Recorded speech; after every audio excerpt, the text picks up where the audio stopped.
What's the scariest thing you've ever done? Or another way to say it is, what's the most dangerous thing that you've ever done? And why did you do it? I know what the most dangerous thing is that I've ever done, because NASA does the math. You look back to the first 5 shuttle launches, the odds of a catastrophic event during the first 5 shuttle launches was 1 in 9. And even when I first flew on the shuttle back in 1995, 74 shuttle flight, the odds were still, now that we look back, about 1 in 38 or so, 1 in 35, 1 in 40. Not great odds. So it's a really interesting day when you wake up at the Kennedy Space Center and you're going to go to space that day. Because you realize by the end of the day, you're either going to be floating effortlessly, gloriously in space, or you'll be dead. You go at the Kennedy Space Center, into the suit-up room, the same room that our childhood heroes got dressed in, that Neil Armstrong and Buzz Aldrin got suited in to go ride the Apollo rocket to the moon. And I got my pressure suit built around me and rode down outside in the van heading out to the launch pad, in the Astro van heading out in the launch pad. And as you come around the corner at the Kennedy Space Center, it's normally pre-dawn, and in the distance, lit up by the huge xenon lights, is your spaceship, the vehicle that is going to take you off the planet. And the crew is sitting in the Astro van, sort of hushed, almost holding hands, looking at that as it gets bigger and bigger. We ride the elevator up, and we crawl in on your hands and knees into the spaceship, one at a time, and you sort of worm your way up into your chair and plunk yourself down on your back. And the hatch is closed, and suddenly, what has been a lifetime of both dreams and denial is becoming real. Something that I dreamed about, in fact, that I chose to do when I was 9 years old, is now suddenly within not too many minutes of actually happening. And in the astronaut business, the shuttle is a very complicated vehicle. It's the most complicated flying machine ever built. And in the astronaut business, we have a saying, which is, there is no problem so bad that you can't make it worse. And so you're very conscious in the cockpit. You're thinking about all of the things that you might have to do, all the switches and all the wickets you have to go through. And as the time gets closer and closer, this excitement is building. And then about 3.5 minutes before launch, the huge nozzles on the back, like the size of big church bells, swing back and forth. And the mass of them is such that it sways the whole vehicle, like the vehicle's alive underneath you, like an elephant getting up off its knees or something. And then about 30 seconds before launch, the vehicle is completely alive. It is ready to go. The APUs are running. The computers are all self-contained. It's ready to leave the planet. And 15 seconds before launch, this happens. 12, 11, 10, 9, 8, 7, 6, 8, start, 2, 1, booster ignition, and liftoff of the Space Shuttle Discovery, returning to the space station, paving the way for future missions beyond.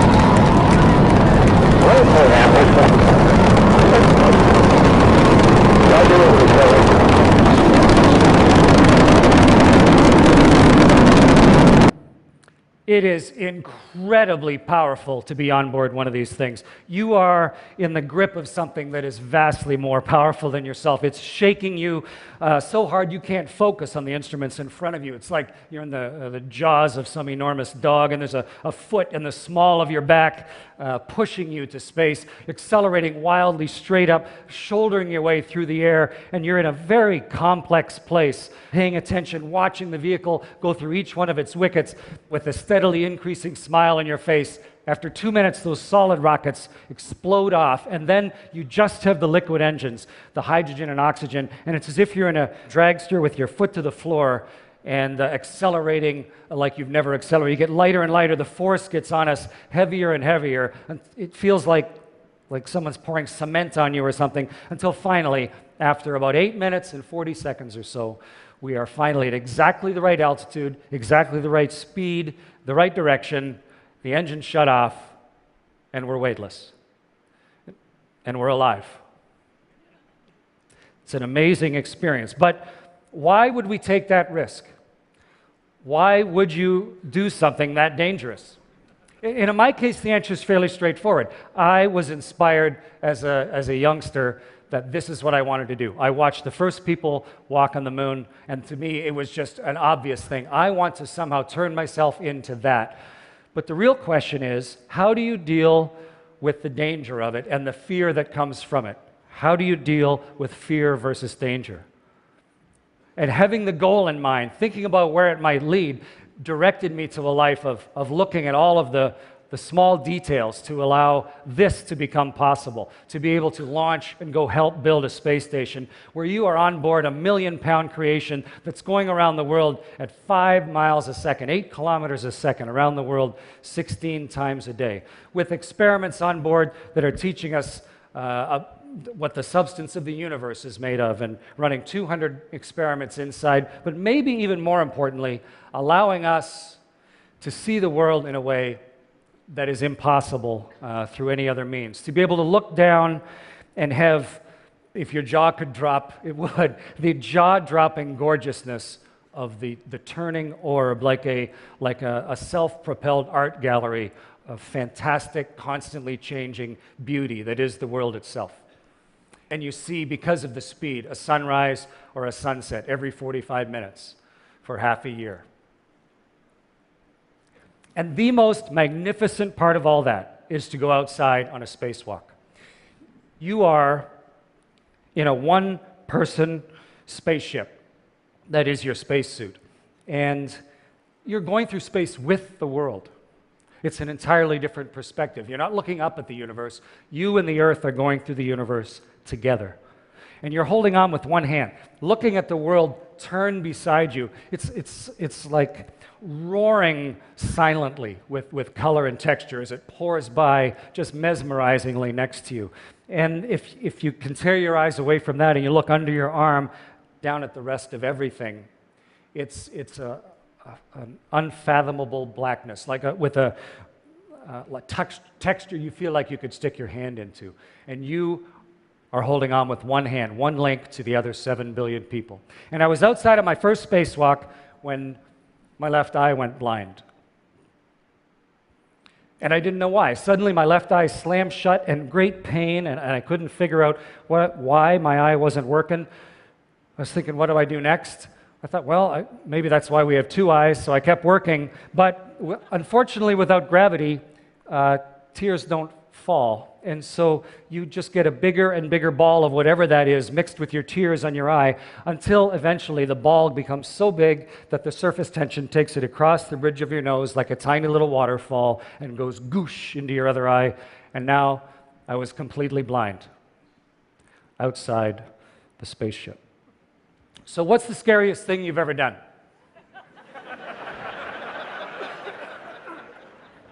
Maybe it's spiders. A lot of people are afraid of spiders. I think you should be afraid of spiders. Spiders are creepy, and they got long, hairy legs. And spiders like this one, the brown recluse, I mean, it's horrible. If a brown recluse bites you, you end up with one of these horrible big necrotic things on your leg. And there might be one right now sitting on the chair behind you, in fact. And how do you know? And so a spider lands on you, and you go through this great spasmy attack because spiders are scary. But then you could say, well, is there a brown recluse sitting on the chair beside me or not? I don't know. Are there brown recluses here? So if you actually do the research, you find out that in the world there are about 50,000 different types of spiders. And there are about 24 that are venomous out of 50,000. And if you're in Canada, because of the cold winters, here in BC there's about 720, 730 different types of spiders, and there's one that is venomous. And its venom isn't even fatal. It's just kind of like a nasty sting. And that spider, not only that, but that spider has beautiful markings on it. It's like, I'm dangerous. I got a big radiation symbol on my back. It's the black widow. So if you're even slightly careful, you can avoid running into the one spider, and it lives close to the ground. You're walking along, you are never going to go through a spider web where a black widow bites you. Spider webs like this, it doesn't build those. It builds them down in the corners. And it's for black widow because it's the female spider eats the male. It doesn't care about you. So in fact, the next time you walk into a spider web, you don't need to panic and go with your caveman reaction. The danger is entirely different than the fear. And how do you get around it, though? How do you change your behavior? Well, next time you see a spider web, have a good look, make sure it's not a black widow spider, and then walk into it. And then you see another spider web and walk into that one. It's just a little bit of fluffy stuff. It's not a big deal. And the spider that may come out is no more threat to you than a ladybug or a butterfly. And then I guarantee you, if you walk through 100 spider webs, you will have changed your fundamental human behavior, your caveman reaction, and you will now be able to walk in the park in the morning and not worry about that spider web or into your grandma's attic or whatever, into your own basement. And you can apply this to anything. If you're outside on a spacewalk and you're blinded, your natural reaction would be to panic, I think. It would make you nervous and worried. But we had considered all the venom, and we had practiced with a whole variety of different spider webs. We knew everything there is to know about the spacesuit, and we trained underwater thousands of times. And we don't just practice things going right, we practice things going wrong all the time, so that you are constantly walking through those spider webs, and not just underwater, but also in virtual reality labs with the helmet and the gloves, so you feel like it's realistic. So when you finally actually get outside on a spacewalk, it feels much different than it would if you just went out first time. And even if you're blinded, your natural panicky reaction doesn't happen. Instead, you kind of look around and go, okay, I can't see, but I can hear, I can talk. Scott Perezinski's out here with me. He could come over and help me. We actually practiced incapacitated crew rescue, so he could float me like a blimp and stuff me into the airlock if we had to. I could find my own way back. It's not nearly as big a deal. And actually, if you keep on crying for a while, whatever that guck was that's in your eyes starts to dilute, you can start to see again. And Houston, if you negotiate with them, they will let you then keep working. And we finished everything on the spacewalk. And when we came back inside, Jeff got a cotton batton and took the crusty stuff around my eyes. And it turned out it was just the anti-fog, sort of a mixture of oil and soap that got in my eye. And now we use Johnson's No More Tears, which we probably should have been using right from the very beginning. But the key to that is by looking at the difference between perceived danger and actual danger. Where's the real risk? What is the real thing that you should be afraid of? Not just a generic fear of bad things happening. You can fundamentally change your reaction to things so that it allows you to go places and see things and do things that otherwise would be completely denied to you. Where you can see the hard pan south of the Sahara, or you can see New York City in a way that is almost dreamlike, or the unconscious gingham of Eastern Europe fields, or the Great Lakes as a collection of small puddles. You can see the fault lines of San Francisco and the way the water pours out under the bridge, just entirely different than any other way that you could have if you had not found a way to conquer your fear. You see a beauty that otherwise never would have happened.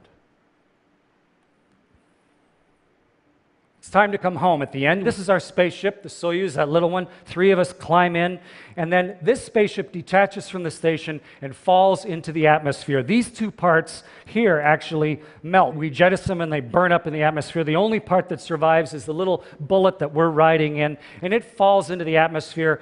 And in essence, you are riding a meteorite home. And riding meteorites is scary, and it ought to be.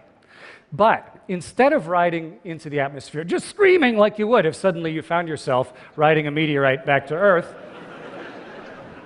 instead, 20 years previously, we had started studying Russian. And then once you learned Russian, then we learned orbital mechanics in Russian. And then we learned vehicle control theory. And then we got into the simulator and practiced over and over and over again. And in fact, you can fly this meteorite and steer it and land in about a 15-kilometer circle anywhere on the Earth. So in fact, when our crew was coming back into the atmosphere inside the Soyuz, we weren't screaming, we were laughing. It was fun. And when the great big parachute opened, we knew that if it didn't open, there's a second parachute, and it runs on a nice little clockwork mechanism. So we came back, we came thundering back to Earth, and this is what it looked like to land in a Soyuz in Kazakhstan. And you can see one of those search and recovery helicopters once again That helicopter, part of a dozen such Russian Mi-8 helicopters.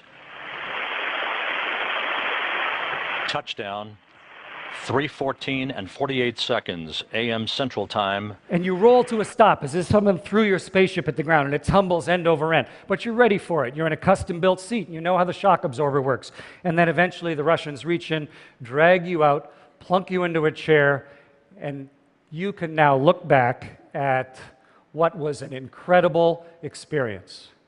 You have taken the dreams of that 9-year-old boy, which were impossible and dauntingly scary, dauntingly terrifying, and put them into practice and figured out a way to reprogram yourself, to change your primal fear so that it allowed you to come back with a set of experiences and a level of inspiration for other people that never could have been possible otherwise. Just to finish, they asked me to play that guitar. I know this song, and it's really a tribute to the genius of David Bowie himself, but it's also, I think, a reflection of the fact that we are not machines exploring the universe. We are people, and we're taking that ability to adapt and that ability to understand and the ability to take our own self-perception into a new place.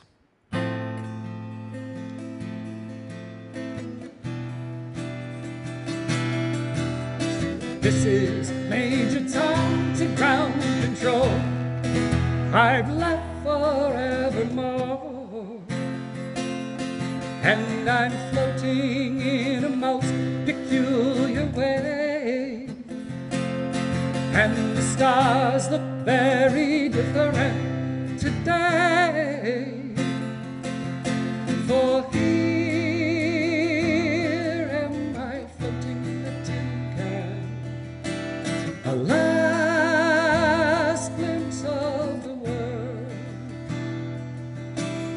Planet Earth is blue, and there's so much left to do.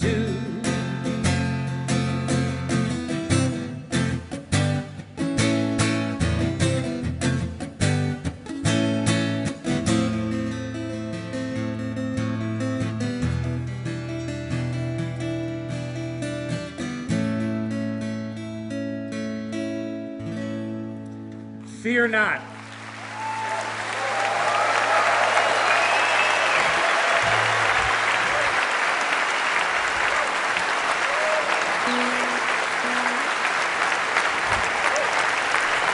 Very nice of you. Thank you very much. Thank you.